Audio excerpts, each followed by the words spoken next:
I just put it about this high unless the homeowner comes in and tells me anything different. And I just put my speed square in the corner. I make a mark on this side and then I flip it to the other side and mark it. Some of the guys will put a little slope to them, but I've never had, I should knock on wood, I've never had anybody tell me that it looked funny just by doing it with the speed square in the corners. So now we're going to scribe it to fit.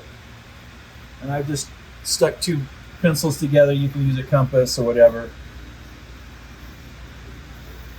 And just scribe it off.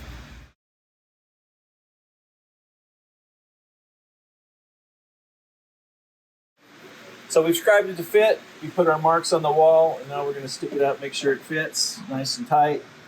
You know, you fit it here, it fits nice. You put it down here. You know, you've got an opposite of what we had when we started. So anyway, make sure you put it where you're going to put it.